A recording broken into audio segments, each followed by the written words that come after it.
จำไว้เด้อเฮ็ดดีน้ำคนลอยเถื่อคนเขาก็บ่จำดอกบัดเขาสิจำนะเขาสิมาจำตอนที่เฮาเฮ็ดบ่ดีกับเขาแค่เทื่อเดียวเท่านั้นล่ะยามซอยคนน่ะอย่าไปคาดหวังอีหยังกับเขามากมายถ้าเฮาคิดสิซอยก็คือซอยไปเลยซอยด้วยใจเพราะว่าถ้าเฮาคิดซอยเขา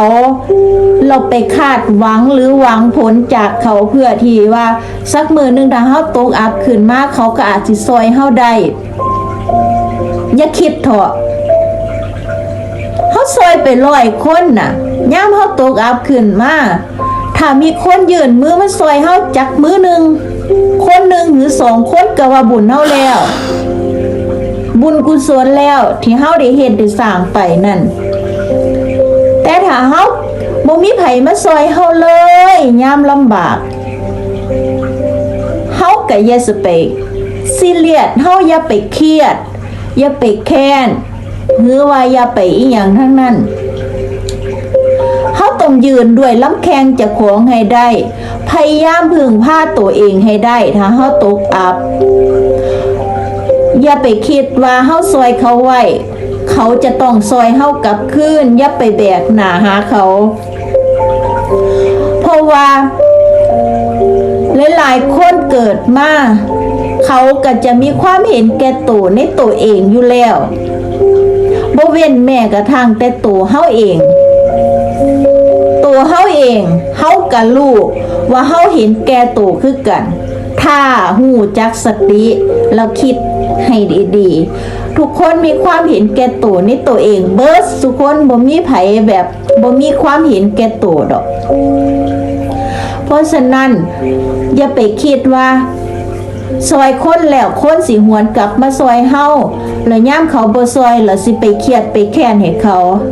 บ่ต้องไปคิดดอกก็ปล่อยผ่านพยายามดีดตัวเองขึ้นให้ได้แล้วก็ซอยเข้มแข็งแข็งแกร่งสร้างภูมิต้านทานให้เจ้าของให้ได้ลุกขึ้นให้ได้ถ้าเฮาบ่หนักหน่วงในชีวิตอีหลีเฮาบ่ต้องไปแบกหน้าขอความช่วยเหลือจากผู้ใดดอกเฮาต้องพยายามดิ้นรนสู้เอาเองให้ได้สู้ได้ซ้ำเฮาสู้ได้ไหวซ้ำเฮาไหวเฮาบ่ต้องไปคิดเกินโตหวังสูงจนเกินไปเฮาอยู่ในรูปแบบของเฮาให้ดีที่สุดเฮาซอยคนน่ะเฮาต้องซอยซ้ำเฮาไหวถ้าเฮาบ่ไหวเฮาก็บ่ต้องไปซอยเราบ่ต้องไปนึกเสียใจที่ว่าซอยเขาบ่ได้หรือบ่ต้องไปนึกเสียใจยามเฮาซอยเขาแล้วเขาบ่หวนกลับมาซอยเฮา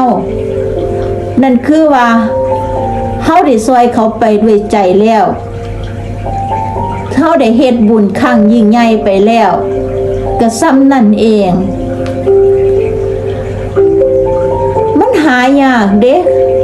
คนที่จะมาจริงใจแล้วก็ซอยเฮากลับคืนนั่นมันหายาก